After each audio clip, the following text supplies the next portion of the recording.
சொல்லுகிறது போல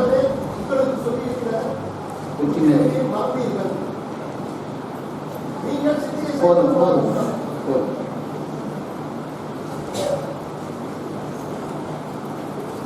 தேவன் நம்மளை இங்கே என்ன இருக்குன்னா, என் மகனே, அன்றியும் என் மகனே. தேவனுடைய அல்லது ஆவிக்குரிய வாழ்க்கையில பிள்ளைகள்னு ஒன்று இருக்கு, மகன்கள்னு ஒன்று இருக்கு, முதியோர்கள்னு இருக்கு. பிள்ளைகள்ங்கிறவங்க சிறு பிள்ளைகளை போல ஆவிக்குரிய வாழ்க்கையில புதுசாக வந்தவர்கள்.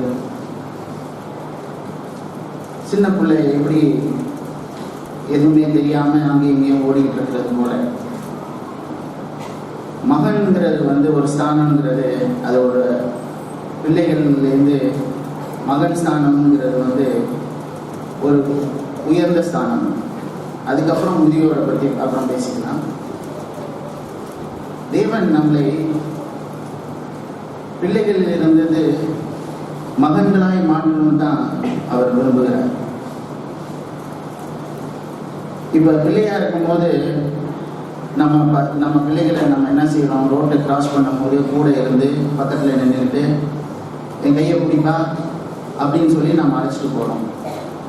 ஆனா அவன் 12வது காலேஜ்லாம் போன உடனே மகன்களாம் ஆன பிறகு அவங்கள கையை பிடிச்ச கூப்பிட்டு போறோமா, சைக்கிளில் தனியாக அனுப்புகிறோம், வண்டியில் தனியாக அனுப்புகிறோம், சில பேர் கார்லேயே தனியாக அனுப்புகிறாங்க. இது ஒரு வளர்ச்சி. தேவனும் நம்ம பிள்ளைகளாக இருக்கணும்னு ஆசைப்படுறது கிடையாது. நம்மளும் ஒரு வளர்ச்சிக்கு போகணும், நம்மளும் வளரணும் அப்படின்னு சொல்லிட்டு தான் தேவன் நமக்கு சிக்ஷையை அனுப்புவார்.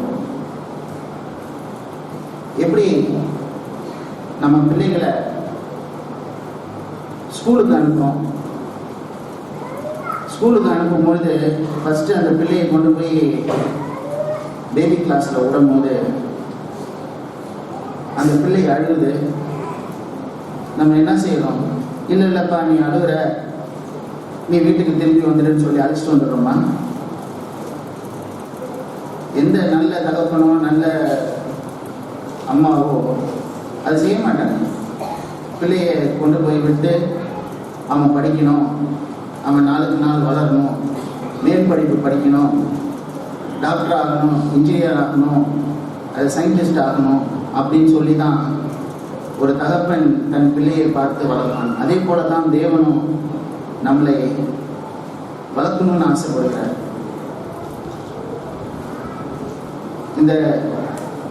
இந்த வளர்ச்சி அது எப்படி வரும்னா, நம்ம ஒரு சூழ்நிலையில நமக்கு ஒரு கஷ்டம் அல்லது ஒரு நஷ்டம் வரும்பொழுது தான் நம்ம எப்படி நடந்து கொள்கிறோம்ங்கிறத தெரியும். அதில் நம்ம எப்படி நடந்து கொள்கிறோம், தேவனுக்காக அந்த சூழ்நிலையில் நம்ம இருக்கிறோமா அல்லது அந்த சூழ்நிலைக்கு நம்ம அடிப்பணிக்கிறோமா, அதுதான் அவன் மகனா அல்லது பிள்ளையா அப்படின்னு நிர்ணயிக்கிறது. நான் இன்னைக்கு பேச வேண்டிய காரியம் என்னன்னா, ஏன்னா நான் வளர விரும்புகிறேன். நான் அந்த விஷயத்துல தான் நான் சோதிக்க போறேன். நான் உங்கள்கிட்ட நான் கற்றுக்கொண்டுட்டு இருக்கிறது, அதில் வளரணும்னு ஆசைப்படுறதுனால தான் நான் உங்கள்கிட்ட பேசிட்டு இருக்கேன். எனக்கு என்னுடைய ஆஃபீஸில் எனக்கு சோதனையே என்னுடைய ஆஃபீஸ் தான். நிறைய பேரை நான் வேலை வாங்கணும், அவன் இஷ்டத்துக்கு செய்வான், அவனை நான் கரெக்ட் பண்ணணும். அது இல்லாமல் மேல் அதிகாரிங்க வேலை செய்கிறேன்னு சொல்லிவிட்டு மேலே பாரத்தை வச்சுக்கிட்டே இருப்பாங்க. இதை பார்த்துக்கோ, அதை பார்த்துக்கோ, இதை பார்த்துக்கோ அப்படின்னு சொல்லி அவங்க தள்ளி விட்டுக்கிட்டே இருப்பாங்க. ஆனால் வேலை செய்யாதவன் அவன் ஜாலியாக சுற்றிட்டு இருப்பான், மற்றவங்களெல்லாம் பற்றி பேசி. நான் அநேக முறை தேவனிடத்தில் கேட்டது உண்டு, ஏன் இந்த மாதிரி எனக்கு வந்த பதில் இதுதான், உன்னை வளர்க்க விரும்புகிறேன், நீ வளரணும், நீ மகனா ஆகணும். அதுக்கு ஒரே ஒரு வழி, பாடுகளை சகிக்கணும். இங்கே தமிழில் என்ன இருக்குன்னா 7வது வசனம், நீங்கள் சிச்சையை சகிக்கிறவராய் இருந்தால் தேவன் உங்களை புத்திரராய் எண்ணி நடத்துகிறார். சகிக்கிறவர்கள்னு போட்டிருக்கு, ஆனால் இங்கிலீஷில் என்ன இருக்குன்னா என்டியோர்னு போட்டிருக்கு. என்டியோர்னா சகிக்கிறது கிடையாது, என்டியோர்னா தாங்கிக் கொள்வது. முறுமுறுக்காம, குறை சொல்லாம, இவங்களால தான் இந்த பிரச்சனை வருது, அவங்களால தான் இந்த பிரச்சனை வருது, இந்த மேனேஜ்மெண்ட் சரியில்லை, இவன் சரியில்லை, என் கீழே வேலை செய்யறவன் சரியில்லை அப்படின்னு குறை சொல்லாமல் அதை சகிச்சுக்கிட்டு இல்லாம அதை தாங்கிக் கொள்கிறவர்களாய் மாறணும். அவர்கள் தான் புத்திரர்கள். 7வது வசனம் அப்படிதான் இது. நீங்கள் சிச்சையை தாங்கிக் கொள்கிறவராய் இருந்தால் தேவன் உங்களை புத்திரராய் எண்ணி நடத்துகிறார். அநேக முறை நான் இப்போ நான் வளர்ந்து அப்படின்னு நான் பேசுகிறேன்னு நினச்சிக்காதீங்க. நான் கற்றுக்கொண்டு தான் இருக்கேன். ஏன்னா நானும் உங்களை போல பாடுபடுகிற மனுஷன், முறுமுறுக்கிற மனுஷன், குறை சொல்லுகிற மனுஷன். சூழ்நிலை வந்துச்சுன்னா எனக்கு வேணான்னு சொல்லுகிற ஒரு மனுஷன். ஏன் எனக்கு இந்த கஷ்டம், ஏன் எனக்கு இது? டெய்லி வந்தால் கொஞ்ச நாளைக்கு முன்னாடி டெய்லி என் ஒய்ஃபு கிட்ட புலம்புவேன், என்னடா இந்த மாதிரி பிரச்சனையாக இருக்கு, விட்டுடலாமா? ஆனால் எனக்கு ஒரு பயம் உள்ளுக்குள்ள. வேலையை விட்டுறேன்னு பயம் இல்லை, நான் தேவனுக்கு விரோதமாக ஏதாவது நடந்து செயல்பட்டு வேணுங்கிற ஒரே ஒரு பயம் தான். நான் தப்பாக செஞ்சிடக்கூடாது, நான் தப்பாக ஒரு டெசிஷன் எடுத்துடக்கூடாது. நான் வேலையை விட்டுறேன்னு சொல்லி வேலையை விட்டுட்டு வீட்டில் உட்காந்துக்கலாம். ஆனால் அது தேவனுடைய வழி கிடையாதுன்னு தெரிஞ்சிச்சுன்னா, அது தேவனோட வழி இல்லாமல் இருந்துச்சுன்னா அது எனக்கு கஷ்டமா இருக்கும் இல்லையா? அப்புறம் நான் வெஜித்ததை நான் அதுதான் ஆகணும், நான் கஷ்டப்பட்டு தான் ஆகணும். நான் அதுக்காக பயந்துட்டு தான், ஆண்டவரே நான் எதுவும் தப்பு செஞ்சிடக்கூடாது. எத்தனையோ முறை நான் என்னுடைய ஆஃபீஸில் ரெசிக்னேஷன் லெட்டர், ராஜினாமா கடிதத்தை எழுதி கொண்டு போயிட்டு எடுத்து வந்திருக்கேன். என்னுடைய லேப்டாப், என்னுடைய அது என்ன சொல்லுவாங்க,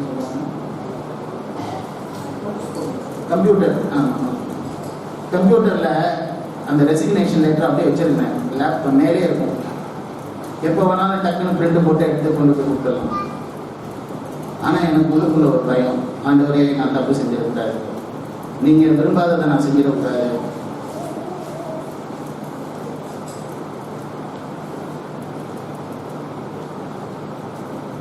தேவன் அப்படிதான் என்கிட்ட பேசினார். நீ சகிக்கிறவனை, அதை ஏற்றுக்கொள்ளுகிறவனை எப்படி இருக்கட்டும், உன் மேல பாடத்தை சுமக்கட்டும், ஆனால் என்ன மீறி எதுவும் நடந்துடாது. எனக்கு தெரியும் உனக்கு எவ்வளோ தாங்க முடியும் அப்படின்னு எனக்கு தெரியும். அது வரைக்கும் நீ பொறுமையா, நீ வாய் புத்தி இரு.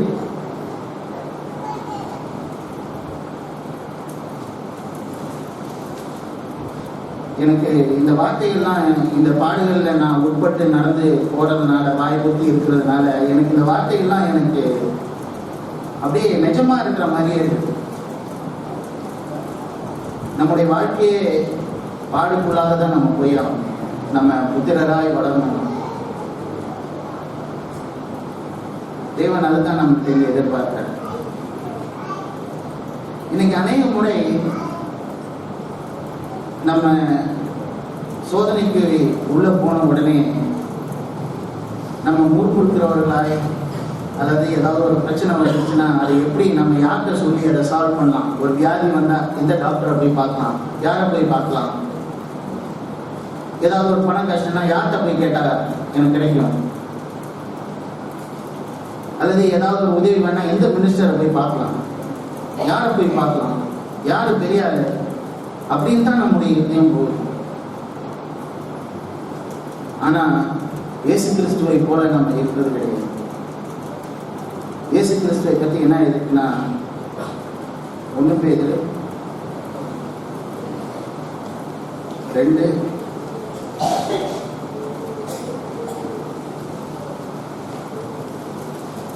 எல்லாருக்கும் தெரிஞ்ச வசனம் தான்.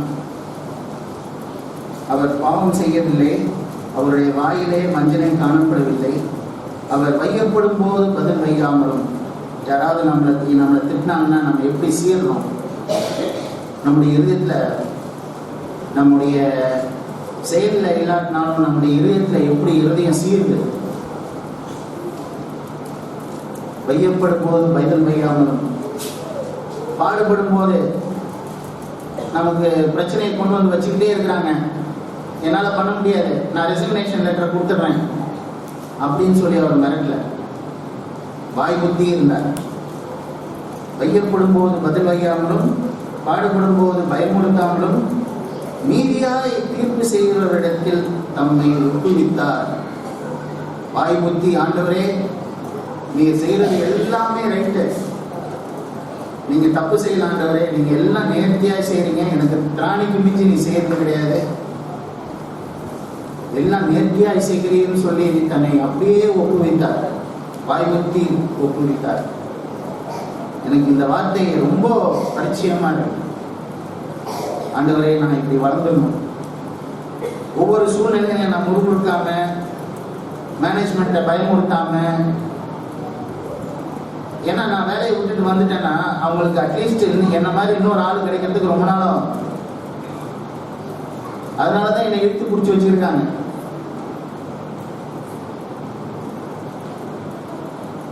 நான் அவங்கள பயமுறுத்தாமல் ரெசிக்னேஷன் லெட்டர் கொடுத்துருவேன் அப்படின்னு சொல்லி நான் பயமுறுத்தாமல் அப்படி இருக்கணும். ஆண்டவரே என்னை அப்படியே மாற்றுங்க, உன்னை போல மாற்றுங்க. வாய்ப்புத்தி இருக்க எனக்கு மாற்றுங்க ஆண்டவரே. நம்ம வாய்ப்புத்தி இருந்தா தான் தேவன் செயல்படுவார். நம்ம வாய் பொத்தாத வரைக்கும் அவங்க இவங்களை போய் பார்க்கலாமா, இந்த வேலையை தேடலாமா, இன்னொரு வேலையை போடலாமா, எப்ப அது வேற எங்கேயாவது வேலை இருக்குமான்னு சொல்லி நம்ம கேட்டுக்கொண்டு நம்முடைய காலத்தை தள்ளிட்டு முறுமுறுத்துக்கிட்டு, இப்போ நம்ம காலையில புதிய வேலையில கேட்கோமே, அவங்க முறுமுறுத்தார்கள். மன்னாவை தின்னு தின்னு அவங்களுக்கு ருசி கண்டு போய் அவங்க அது சளிப்படைஞ்சு போச்சு, அவங்க சளிப்படைஞ்சு போச்சு. அந்த மன்னாவை தின்னு எனக்கு கறி வேணும் அப்படின்னு சொல்லி முறுமுறுத்தார்கள், குறை சொன்னார்கள்.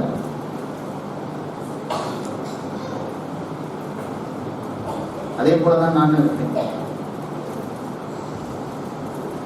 ஆனா தேவன் அப்படியே விட்டுவிட, சர்ப்பங்களை அனுப்பி அவங்களை கடிக்கும்படிக்கு விட்டு அவங்களை திசை திருப்பி அவரை தேடும்படிக்கு, அவரை அந்த அந்த சர்ப்பத்தின் சிலையை பார்த்தவர்கள் உயிர் பிழைத்தாங்க. புதிய ஏற்பாட்டில் அதை அப்படியே கம்பேர் பண்ணி இயேசு கிறிஸ்துவை பார்த்தவர்கள் பிழைத்தார்கள், அவரை நோக்கி பார்த்தவர்கள் பிரகாசம் அடைந்தார்கள். நானும் அப்படிதான் பிரகாசம் அடைகிறேன். அதனாலதான் இயேசு கிறிஸ்து இந்த உலகத்துல அவ்வளவு சந்தோஷமா வாழ்ந்தார். அவருக்கு எவ்வளவோ பிரச்சனை உண்டு. அவரை சாவடிக்கணும்னு நினைச்சாங்க, அவரை ஒரு மலை உச்சியிலிருந்து தள்ளி விடணும்னு நினைச்சாங்க, கல் எறிஞ்சாங்க. ஆனா இதெல்லாம் ஒரு பொருட்டா அவர் எண்ணல, முறுமுறுக்கல. தேவனை பார்த்து ஏன் எனக்கு நடக்குது, ஏன் இப்படி எனக்கு இருக்கு அப்படின்னு அவர் கேட்கல. அவர் தன்னை ஒப்புவித்தார், பிதாவை பார்த்தார், பிரகாசம் அடைந்தார். அவருக்கு சந்தோஷமா இருந்துச்சு. எந்த பிரச்சனையும் அவர் எதை கொடுத்தும் பயப்படல. நானும் அப்படிதான் வளர விரும்புறேன். வருகிற காலத்தை நான் வளருவேன். என்னை இப்படியா தேவன் விட்டுட மாட்டார். என்னை கண்டிப்பா அந்த பாதையில நடத்தி என்னை அவருடைய புத்தினராக என்னை மாற்றி விடுவார். நான் விசுவாசிக்கிறேன். இன்னொரு வசனம் ஒன்று இருக்கு.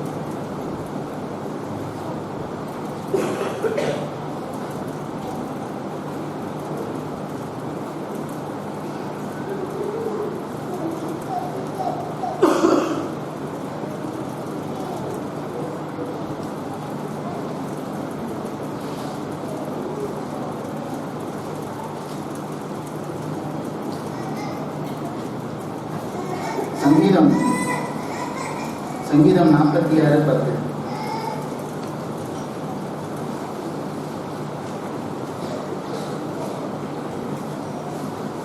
அது தமிழ்ல எப்படி எழுதிருக்குன்னா, நீங்கள் அமர்ந்திருந்து தன்னை நானே தேவன் என்று அறிந்து கொள்ளுங்கள். இங்கிலீஷ்ல நல்லா எழுதிருக்கு. அமர்ந்திருந்து சொல்றத விட cease striving and know that I am God. cease strivingனா இவங்களால எனக்கு உதவி கிடைக்குமா, அவங்களால உதவி கிடைக்குமா, அப்படி இப்படின்னு நீங்க பதட்டம் அடையாமல், நீங்க காலையில கேட்டோம் இல்லையா, நம்முடைய சுய முயற்சினால ஏதாவது செஞ்சு நம்ம சாதிச்சிடணும்னு நினைக்கிறோம். ஒரு பிரச்சனை வந்துருச்சுன்னா அவங்களை போய் பார்த்து எப்படியாவது பார்க்கணும், அல்லது மினிஸ்டரை போய் பார்க்கணும், இவங்களை போய் பார்க்கணும், அல்லது அந்த அதிகாரிகள் மூலமாக கிடைச்சிது உதவி கிடைக்கலாம் அப்படின்னு சொல்லி பார்க்க, இந்த பிரதர் மூலமா நமக்கு உதவி கிடைக்கணும் அப்படின்னு சொல்லி நம்ம பதட்டம் அடைஞ்சு அங்கங்க நம்ம உதவி தேடுறோம். ஆனா தேவன் சொல்றாரு, ஏன்பா அதெல்லாம் பண்ற, என்னப்பா அவரை நோக்கி பார்த்தவர்கள் பிரகாசம் அடைந்தார்கள். என்னப்பா நம்ம அநேக முறை நீங்க பாருங்க, உங்களுடைய பிரச்சனை மத்தியில் நானும் பார்த்தோம்னா நம்ம மற்றவங்கள தான் தேட சொல்றோம். நம்முடைய இருதயம் மற்றவங்கள தான் தேடும். யார்கிட்ட போனா இந்த உதவி கிடைக்கும், யார்கிட்ட போனா இந்த உதவி கிடைக்கும், யார்கிட்ட போனா இந்த உதவி கிடைக்கும். எப்போ நம்ம நிறுத்துறோமோ அப்பதான் தேவன் செயல்படுவார். அவர் முந்திக் கொள்கிறவர் அல்ல, அவர் முந்திக் கொள்கிறவர் அல்ல.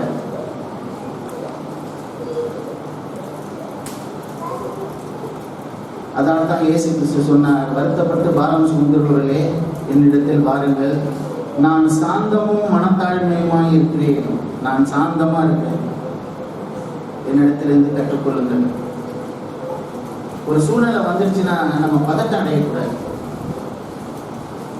வருத்தப்பட்டு அந்த சுமையை எப்படி நான் செஞ்சு முடிக்கலாம், எப்படி நான் பண்ணலாம், எப்படி நான் செய்யலாம் அப்படின்னு சொல்லி செய்யாமல், ஆண்டவரே நீர் எல்லாம் நேர்த்தியாய் செய்கிறீன்னு சொல்லி ஒப்படைச்சிட்டு, ஆண்டவர் கையில ஒப்படைச்சிட்டு திருப்தியா இருக்கணும்.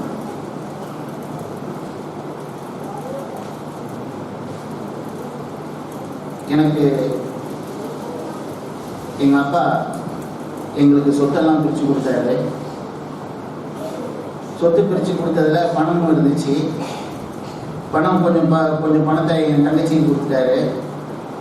அப்புறம் இன்னும் கொஞ்சம் பணம் இருந்ததை எங்க அண்ணனுக்கு கொடுத்தாரு. ஆனா எனக்கு கொடுக்க வேண்டிய பணம் எனக்கு கொடுக்கல. அதை என்னோட வேலைக்கார பாப்பா கொடுத்துட போறேன் அப்படின்னு சொல்லி எங்க அப்பா என்கிட்ட சொல்றாரு. ஆனா எங்க பேர்ல தான் எழுதினது. அது எனக்குன்னு போட்டு வச்சது, எனக்கும் என் மனைவிக்கும் போட்டு வச்சது. நான் உனக்கு கொடுக்க மாட்டேன்னு சொல்லிட்டேன். எனக்கு ரொம்ப கஷ்டமா இருக்கு. என்னடா இது எல்லாருக்கும் கொடுத்தாரு, எனக்கு கொடுக்கல, எனக்கு கொடுக்கல அப்படின்னு சொல்லி ரொம்ப வருத்தமா இருந்துச்சு. அப்போ எனக்கு கேட்ட வசனம் இந்த வசனம் தான். நான் அவர்கிட்ட போய் சொல்லி நான் வாங்கலாமா, அல்லது எங்கள் அண்ணன்கிட்ட சொல்லி வாங்கலாமா, அல்லது வேற யாராவது நான் உதவி செய்து வாங்கலாமான்லாம் யோசிச்சேன். ஆனா நான் அந்த முயற்சியை தான் விட்டுட்டேன். ஆண்டவரே உங்களுடைய கரத்துல ஒப்படைச்சிட்டேன். நீங்க கொடுத்தா கொடுங்க, கொடுக்காட்டினா போங்க. இன்னைக்கு காலையில நானும் என் ஒய்ஃபும் வாக்கிங் போகும்போது அதை குறித்து தான் பேசணும். என் ஒய்ஃப் சொன்னாங்க, வேணாங்க அது விட்டுருங்க, பரவாயில்ல. என்னுடைய மனைவிக்காக நன்றி சொல்றேன். தேவனே எனக்கு நல்ல மனைவி தந்திருக்கிறீங்க அப்படின்னு சொல்லி நானும் விட்டுட்டேன். நீங்க கொடுத்தா கொடுங்க, இல்லைன்னா இருக்கும். நான் யார்கிட்டையும் நான் போய் கேட்கவும் மாட்டேன், யாருக்கிட்டையும் முறையாடவும் மாட்டேன். உங்களால் முடிஞ்சா கொடுங்க, இல்லைன்னா விட்டுருங்க அப்படின்னு சொல்லி நான் விட்டுட்டேன். நான் இப்ப நிம்மதியா இருக்கேன்.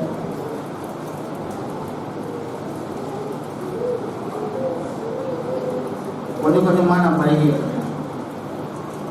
இதுக்கு முன்னாடி நீங்கள் ஒரு 6 மாதத்துக்கு முன்னாடி நான் யார்கிட்ட சொல்லி நான் சொல்லலாம், எந்த பேங்க்கில் எழுதி கொடுத்து எங்கள் அப்பா சுயநலத்தில் இல்லை, அவர் தடுமாறுகிறார் அப்படின்னு சொல்லி லெட்டர் எழுதி கொடுங்க, நிறுத்தி வச்சுருவாங்க, நீங்கள் சைன் பண்ணால் தான் அது கொடுப்பாங்க அப்படின்னு சொல்லி நிறைய பேர் என்கிட்ட சொன்னாங்க. ஆனால் நான் யார் பேச்சையும் நான் கேட்கல. ஆனால் எனக்கு யோசனை வந்துச்சு, யாராவது செய்யலாமான்னு. ஆனால் நான் செய்யலை. ஆண்டவரே, நீ முடிஞ்சால் நீங்கள் கொடுங்க, இல்லைன்னா விட்டுருங்க, பரவாயில்ல, நீங்கள் எல்லாத்தையும் எனக்கு பார்த்துக்குவீங்க, நீங்கள் எப்போதும் எனக்கு.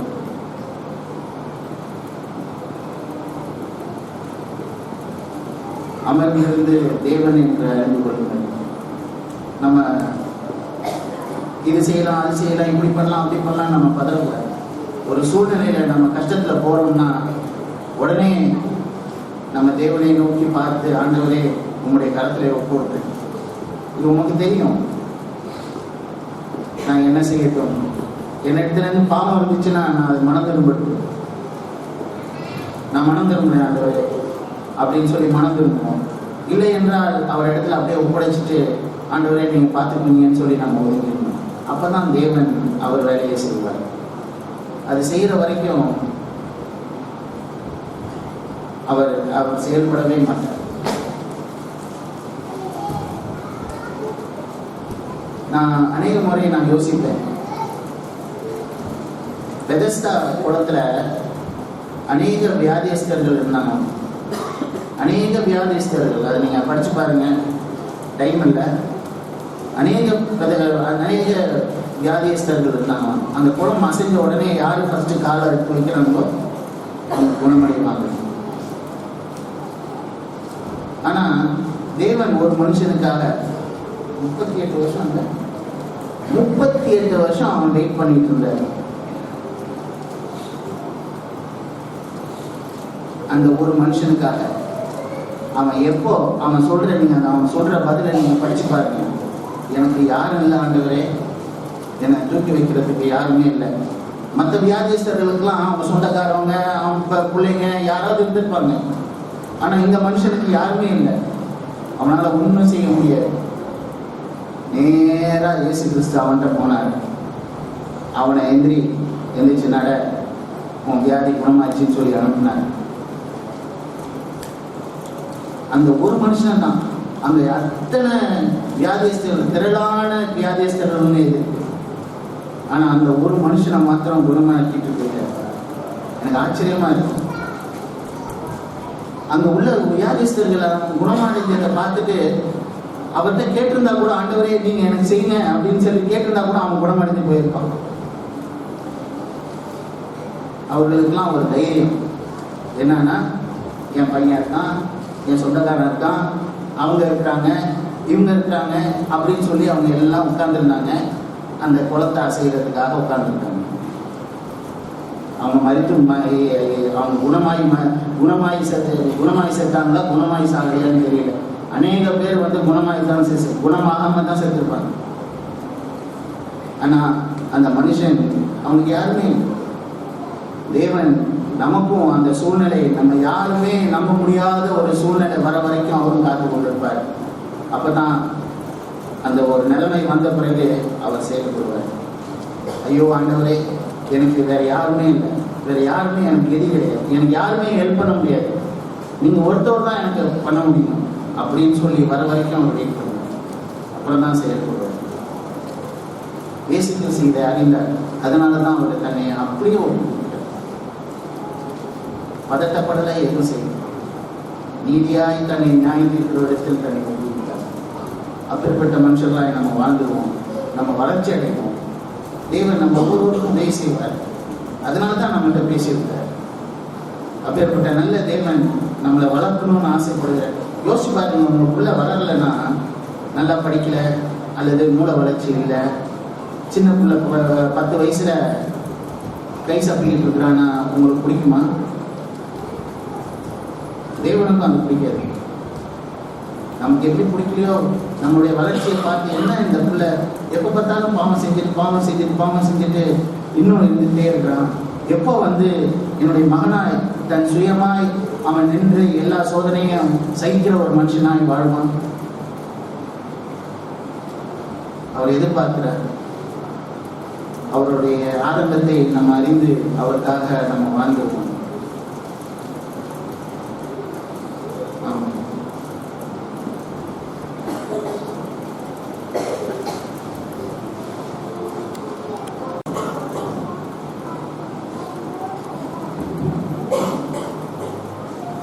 காலையில் பிரதர்சன வாசனம் உபகாமத்தை பழைய பாட்டில் வந்து உபகாமம் 8ஆம் அதிகாரம்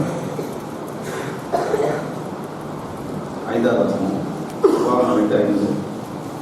ஒருவன் தன் புத்திரனை சிச்சிக்கிறது போல உன் தேவனாகிய கர்த்தர் உன்னை சிச்சிக்கிறார் என்று நீ உன் இதயத்தில் அறிந்து கொள்வாயாக.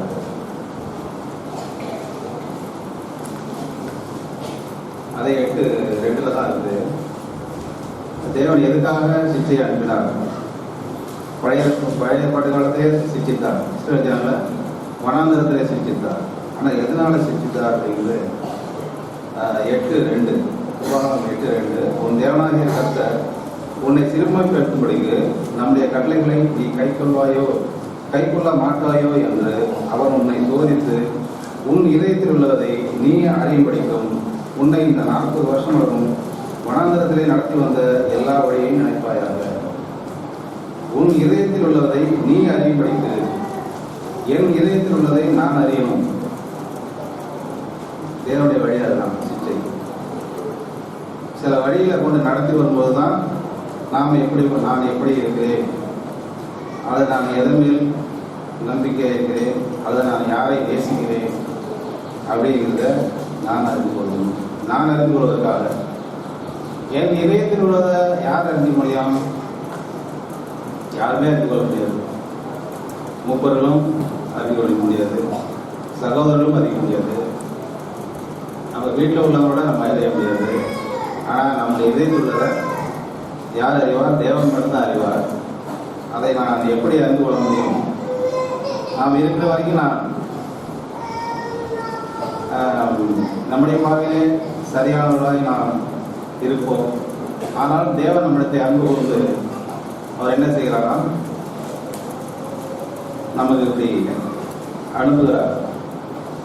ஆனால் எல்லாருமே தேவனிடத்திலிருந்து நன்மை வரும்போது சந்தோஷமா இருக்கணும். நம்முடைய வார்த்தைகள், நம்முடைய நடவடிக்கை எல்லாமே நல்லா இருக்கு. நம்முடைய சகோதரர்களுக்கும் ஐக்கியம் நல்லா இருக்குது. ஆனால் நம்மை சிக்ஷிக்கும் போது, சோதிக்கும் போது இது எல்லாமே சுக்குநூறாயிருக்கும், சோர்ந்து போகணும். அதனால எப்படியில் பிசைக்கு போனது முடங்கி விடாதபடிக்கு எழுந்திருக்காரு. இந்த இடத்துல தான் தேவன் நமக்கு என்ன சொல்றாருன்னா, நீங்கள் விழிப்பாக இருக்க, உங்களை சிக்ஷிக்கும் போது நீங்கள் விழித்து கொடுங்கள் அப்படின்னு சொல்றாரு. ஆனால் அந்த சமயத்தில் நம்முடைய புத்திக்கு அதிகமாக இடம் கொடுக்காம ஆண்டவரே அப்படின்னு தேவனத்தில் போகும்போது எல்லாம் அதுக்கு நமக்கு தேவன் அதுக்கு வேண்டிய பதிலை நமக்கு தருவார், நமக்கு உதவி செய்வார். வனாந்திரத்தில் இஸ்ரவேல் ஜனங்கள் சோதிக்கப்பட்டாங்க. அப்பம் இல்லை, அப்பத்தையும் கொடுத்தார். அது சாப்பிட மாம்சம் கேட்டாங்க, அது இல்லாத போது முறுமுறுத்தாங்க. மோசேக்கு விரோதமாக இருந்தாங்க, மோசைக்கிட்ட போய் முறுமுறுத்தாங்க. ஆனால் அவங்க தேவனிடத்தில் போனாங்கன்னா, ஆண்டவர்கிட்ட போயிருந்தாங்கன்னா அதுக்கு நிச்சயமாக அவங்களுக்கு கிடைச்சிடும். நம்ம வார்த்தைகள் கூட நம்ம எதுவாக இருந்தாலும் தேவனிடத்திலே ஆண்டவரிடத்திலே நம்ம போகணும். நம்மளுக்கு கஷ்டமாக இருந்தாலும் சரி, பிரச்சனையாக இருந்தாலும் சரி, சோதனையாக இருந்தாலும் சரி, எதாக இருந்தாலும் இது என்ன அப்படின்னு ஆண்டவர்கிட்ட போகும்போது அதுதான் தாழ்மை உள்ளவர்களுக்கோ கிருபை அளிக்கிறார். நம்ம சிரிக்கப்படும் போது எல்லாம் நம்ம அறியாமலே இப்படி ஒரு நம்ம வந்துடணும். ஏன்னா தேவனுடைய வார்த்தை என்ன சொல்லுதுன்னா, உன் தலைவில முடியெல்லாம் எண்ணப்பட்டது. அந்த ஒரு முடி உதிர்றது கூட அவருடைய கணக்கில் இருக்கு. அதாவது அதை கூட அவர் கவனிக்கிறார். அதாவது மிக ரொம்ப சின்ன காரியத்தை கூட, நம்ம வாழ்க்கையில் நடக்கிற சின்ன காரியத்தை கூட அவர் என்ன செய்யறாரு, பார்த்து கொண்டிருக்கிறாரு. அப்படின்னு அதை விட பெரிய பெரிய சம்பவங்கள் நடக்கும்போது அவர் பார்ப்பாரா பார்க்க மாட்டாரா? இதில் தான் நமக்கு விசுவாசம். தேவனுடைய வார்த்தைகள் நமக்கு எதுவுமே தற்செயலாக நடக்கல, நமக்கு திராணிக மிஞ்சி நடக்கல. அதான் சொல்லி திராணிக மிஞ்சி அனுமதிப்பதற்கு சோதிக்கும் பொழுது தேவன் இடம் கொடுக்க மாட்டார். நம்முடைய திராணியை அறிந்திருக்கிறார். அதிகமாக நம்ம தேவனுடைய வார்த்தையை விசுவாசிக்கல. ஆனால் இன்னும் நம்முடைய அறிவுக்கு புத்திசாலித்தனத்துக்கு ரொம்ப இடம் கொடுக்கும். ஒரு வியாதி வந்தால் போகிறது உடனே அதை டாக்டர்கிட்ட போகிறதும் அதை பற்றி கேட்குறதும் ஆலோசனை இருக்குது. இதில் தான் நம்முடைய நேரம் எல்லாமே வீணாக போகிறது தவிர, ஆனால் சிம்பிளாக தேவனுக்கு அது என்ன எல்லாத்தையும் முன்னாடி எல்லாமே செய்யும், அது தப்பு கிடையாது, எல்லாத்தையும் செய்யணும். இருந்தாலும் நம்ம எளிமையாக ஆண்டவரத்தில் நாம் போயிட்டோம்னா தேவன் நம்ம திராணை விட்டு எதுவுமே செய்ய மாட்டார். அதனால நம்ம எத்தனையோ சோதனை வழியாக கடந்து வந்துருக்கிறேன். இருந்தாலும் அவருடைய ஒரு வார்த்தையினோட என்ன பேசுறாருன்னா, அவர் காயப்படுத்துகிறார், காயம் கட்டுகிறார். ஒரு வார்த்தை இருக்கிறது, காயப்படுத்துகிறார், காயம் கட்டுகிறார். அது நல்ல ஆதரவு. நம்மை காயப்படுத்துவார், ஆனால் அவர் காயம் கட்டுவார். எப்படி ஒரு தகவல் மகனை சிரிச்சுக்கிறார், தண்டிக்கிறாரு, நான் பார்க்கணும். ஆனால் தண்டிக்கப்பட்டு மனம் சோர்வாக இருக்கும்போது அவனோட இடைப்பட்டார், அவனோட கூப்பிட்டு அவனோட பேசுறாரு. தன்னை தவறாக நினைக்கக்கூடாது பிள்ளை அப்படிங்கிறதுக்காக நான் பார்க்குறான். நான் தண்டிச்சதுனால பிள்ளை வந்து தப்பாக நினைக்கக்கூடாது, நான் அன்பு இல்லாத நான் செய்கிறேன் அப்படின்னு நினைக்கக்கூடாதுன்னு அந்த பிள்ளைக்கு என்னமோ வாங்கி கொடுக்குறாரு. அதே போல தான் ஆண்டவர் நம்மை காயப்படுத்துகிறார், ஆனால் அவர் நம்மை காயம் கட்டுவார், நம்மை ஆறுதல் படுத்துவார். இப்படிப்பட்ட நல்ல ஆண்டவரை தான் நாம் பெற்று நாம் இந்த தேவனை தெரிந்து கொள்கிறார். எனவே நாம் சிகிச்சையை நாம் அற்பமாக என்ன வேண்டாம், தேவனத்தில் வார்த்தை கேட்டது கூட நாம் அற்பமாக என்ன வேண்டாம். தேவனத்தில் வருகிற எல்லா சிகிச்சைகளுக்கும் நாம் தாழ்மையாக இருந்து, ஆண்டவரே நான் முண்டையிலே நான் சேர விரும்புகிறேன், சேர்த்து கொள்கிற எந்த மகனையும் சிகிக்கிறார்கள். இவன் என்னிடத்தில் நான் இவனை சேர்த்துக் கொள்வேன், இவன் என்னை விட்டு தூரமாக போகக்கூடாது, தூரமாக போகக்கூடாது, என்னை விட்டு தூரமாக வேறு எதிலையும் அவன் மனம் மயங்கி போயிடக்கூடாதுங்கிற அன்புனால தான் ஆண்டவர் என்ன செய்கிறார், சிக்ஷித்து நம்மை சேர்த்து கொள்கிறார். தேவனுக்கே மகிமையுண்டாகும்.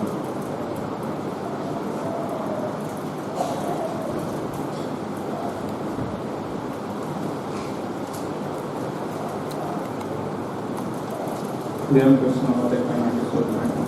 தேவன் நம்ம வளரணும் அப்படின்னு எதிர்பார்க்கிறார் அப்படின்னு நம்ம கேட்டோம். நாம் வளர்றதுக்கு என்ன அடிப்படை இல்லை, எப்படி நம்ம வளர்றோமான்னு நம்மளை பார்க்கறது அப்படின்றதுக்காக தேவன் அதுக்கு நம்ம மத்தியில் சில ட்ரையல்ஸ் அனுப்புகிறார். ஒரு அதாவது டெஸ்ட் பண்ண விரும்புகிறேன். ஜேம்ஸ் சாப்டர் 1 யாக்கோபு 1ஆம் அதிகாரம் 2ஆம் வசனம் வாசிக்கிறேன். Consider it all joy, my brethren, when you encounter various trials, knowing that the testing of your faith produces endurance. And let endurance have its perfect result, so that you may become perfect and complete, lacking in nothing. Another translation என்ன சொல்றதுன்னா, let it do its work so that you become mature and well developed, not deficient in any way. தமிழ்ல வாசனம் 1ஆம் அதிகாரம் யாக்கோபு 2ஆம் வசனம். என் சகோதரரே, நீங்கள் பலவிதமான சோதனையில் அகப்படும் போது உங்கள் விசுவாசத்தின் பரீட்சையானது பொறுமையை உண்டாக்கும் என்று அறிந்து அது மிகுந்த சந்தோஷமாக இருக்கிறது. நீங்கள் ஒன்றிலும் குறைவுள்ளவர்களாயிராமல் பூரணராயும் நிறைவுள்ளவர்களாயும் இருக்கும்படி பொறுமையானது பூரண கிரியை செய்கிறது. யாக்கோபு கன்சிடர் இட் ஆல் ஜாய் அப்படின்னு சொல்றாரு, சந்தோஷப்படுங்க அப்படின்னு சொல்றாரு. எப்படி என்னால் ஃபர்ஸ்ட் புரிஞ்சிக்கவே முடியல.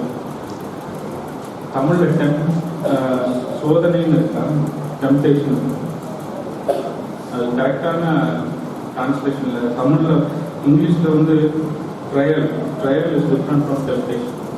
அதாவது சோதிக்கப்படுறதுன்னா என்னோட இச்சையினால நான் இதில் வந்து சோதிக்கப்படுறேன் பின்னாடி இருக்குது ஜேம்ஸில், அதை வாசிச்சு பாருங்க. 14, 15, 13 இருந்து இருக்கு. நம்ம அதை பற்றி பேசல, இப்போ சோதனை பற்றி பேசல. நம்ம என்னன்னா ப்ரேயர் அப்படின்னா தேவன் நம்மளை ஒரு சூழ்நிலைக்குள்ள, ஒரு கஷ்டமான சூழ்நிலைக்குள்ள கொண்டு போவார். அதில் நம்ம எப்படி நம்ம வெளியே வரோம், நம்மளுடைய விசுவாசம் அசைக்கப்பட்டு அப்போதான் இட் ப்ரொடியூசஸ் என்டூரன்ஸ். நம்ம இதுக்கு முன்னாடி ஒரு பேஜ் இப்படி திருப்பினீங்கன்னா ஹீப்ரூஸ்ல தான் வாசிச்சோம். Is for discipline that you endure. Endurance அப்படின்னா பிரதர் சொன்ன மாதிரி சகிச்சு கொள்றது இல்லை, அதன் வழியாக தாங்கி செல்றது. அப்போதான் நான் வந்து அதை விட்டு வெளியே வரும்போது என்னுடைய விசுவாசம் அசைக்கப்படாமல் வலுவானதாக இருக்கும். அதுதான் இவங்க சொல்ற. என்ன இது சோதனை வரும்போது யாரு அதாவது கஷ்டமான சூழ்நிலையில் யார் சந்தோஷப்படுவா? சந்தோஷப்படுறதுக்கு இதில் என்ன இருக்கு அப்படின்னு நம்ம நினைச்சோம்னா அதுக்கு தான் அதை கிளியரா அவர் சொல்றார். knowing that the testing of your faith produces endurance.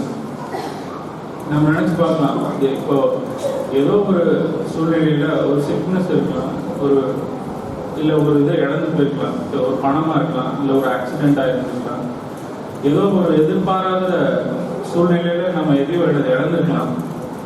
தேவன் இது மூலியமா எனக்கு என்ன சொல்ல விரும்புகிறார் அப்படின்னா, இது மூலியமா நான் தேவனை எவ்வளவாய் சார்ந்திருக்கேன் அப்படின்றத டெஸ்ட் பண்ண விரும்புகிறார். என்னோட விசுவாசம் எவ்வளவாய் அசைக்கப்படுது, எதுனாலும் ஒரு டெஸ்டிங் தான் வெளியே வராது. நம்ம ஒரு கம்பெனியில் ஏதோ ஒரு பார்ட்ஸ் செய்கிறாங்க அப்படின்னு சொன்னால் அது பல தடவை டெஸ்ட் பண்ணி அது ப்ரூவ் பண்ணி தான் அது வெளியே வரும் ப்ராடக்டாக. எக்ஸாம்பிள் ஒரு அதே மாதிரி தான் தேவன் வந்து நம்ம வளரணும் அப்படின்னா நான் எவ்வளவா இவரை சார்ந்திருக்கேன், இந்த சூழ்நிலையை நான் இப்போ இவனுக்கு அனுப்புகிறேன், இதில் எவ்வளவா இவன் வந்து என்னை சார்ந்துக்க போகிறான், எவ்வளவா இவன் வந்து என்கிட்ட நம்பிக்கையாக இருக்க போகிறான் அப்படின்னு பார்த்து அந்த முடிவில் எனக்கு ஒரு என்டியூரன்ஸ் இருக்கும். அதை கடந்து போகிறேன்னா அதுதான் வந்து என்டியூரன்ஸ். ஸோ தேவன் வந்து அந்த மாதிரி ஒரு சூழ்நிலையை நீ கொண்டு போய் வெளியே கொண்டு வரும்போது தான், அப்படியே ரிப்பீட்டடாக செய்யும் போது தான் நான் வளர முடியும். அது சின்ன இதுலேருந்து ஆரம்பித்து கொஞ்சம் கொஞ்சமாக படிப்படியாக நம்மளை வளர்க்கறதுக்கு தான் தேவன் அதை செய்கிறார். எதுக்குன்னா அந்த 4வது வசனம் அதுக்கப்புறம் let endurance have its perfect result so that we may be perfect and complete, mature and complete அப்படின்னு. அப்பதான் நீ முழுமையாக வளர்ச்சி அடைந்தவனாய் காணப்படுவ. இது மூலியமா திரும்ப திரும்ப இந்த மாதிரி என்டியூர் பண்ணி அதோட ரிசல்ட் தான் உன்னுடைய வளர்ச்சி. ஸோ எனக்கு அப்படிதான் என்கரேஜிங்காக இருக்குது. ஒவ்வொரு வாட்டியும் எனக்கு ஒரு சூழ்நிலை வரும்போது நான் இதில் நான் சந்தோஷப்படுறேன்னா, this is the opportunity for me to prove that I love you more or I believe in you that you can do அதாவது ஒவ்வொரு வாட்டி எனக்கு ஒரு சூழ்நிலை வரும்போது நான் சந்தோஷப்படுறேன். எதுக்குன்னா இதன் மூலயமா நான் வந்து தேவனை வந்து மகிமைப்படுத்த போறேன். எப்படின்னா நான் விசுவாசிக்க போறேன் அப்படின்னு நான் எப்பெல்லாம் அதை வந்து நான் அப்படி எடுக்கிறேனோ தேவன் வந்து எனக்கு கண்டிப்பாக உதவி செய்வார். தேவன் வந்து அதாவது நம்மளை ட்ரெயின் பண்ணுறதுக்கு தான் இதெல்லாம் அனுபவிக்கிறார். நீங்கள் ஒரு என்கரேஜிங் வசனம் ஒரு வசனத்தை உங்களுக்கு காட்டுறேன். மத்தேயு 10:31. மத்தேயு 10:31 வசனம் ஒரே ஒரு தடவை வாசிச்சுட்டு அப்புறம்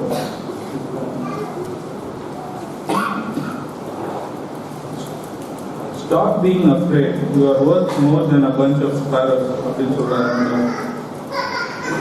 10:29 வாசிங்க. 10:29.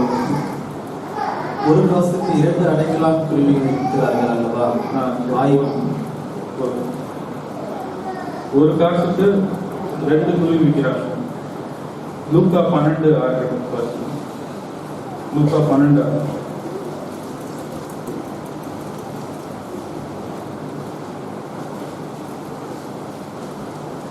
2 காசுக்கு 5 அடைக்கலான் குருவிகளை விற்கிறார்கள் அல்லவா? ஒரு காசுக்கு 2 குருவினா 2 காசுக்கு எவ்வளவு குருவி விற்பாங்க? 4 தான் விற்பாங்க, இதில் 5 போட்டிருக்கு. அப்போ 5வது குருவி எப்படி விற்கிறாங்க? ஃப்ரீயாக கொடுக்குறாங்க, அப்படி தானே?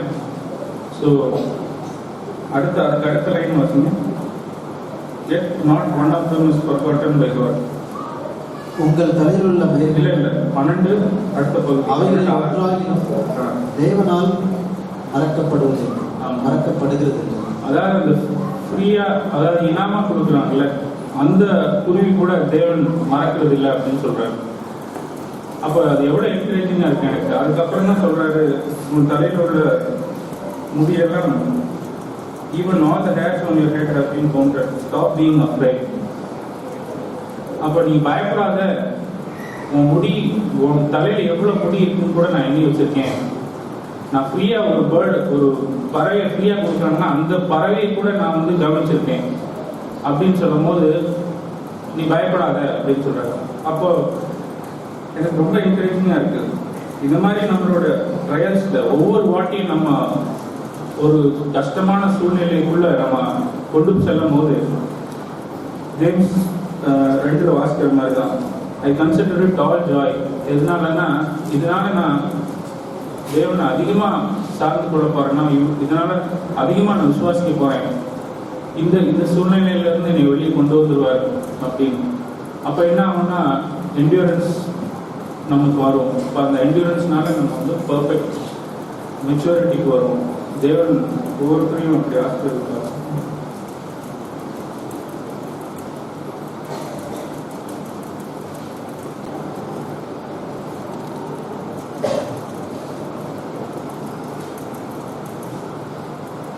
சபையில் தேவன் பேசின வார்த்தையாக இந்த மாதிரி மெசேஜ்லாம் நம்ம கேட்கும்போது நம்ம நினைக்கலாம், இனிமேல் என் வாழ்க்கையில் நான் சோதிக்கப்படும் போது, தேவன் என் வாழ்க்கையில் ஒரு சூழ்நிலையை அனுமதிக்கும் போது நான் அதில் பொறுமையாக சகிச்சுட்டு இருந்துடணும், எப்படியாவது பல்ல கடிச்சிட்டு நான் அந்த பொறுமையாக இருந்துடணும் அப்படிங்கிற மாதிரி ஒரு எண்ணத்தோடு நம்ம சபையை விட்டு வெளியே போயிடலாம். ஆனால் இன்னைக்கு நம்ம பிரின்சிபல் சொன்ன மாதிரியும் மெயின் மெசேஜில் பதில் சொன்ன மாதிரியும் தேவன் நம்மளை சோதனைக்காக அனுப்புறதோட அர்த்தம் அது இல்லை.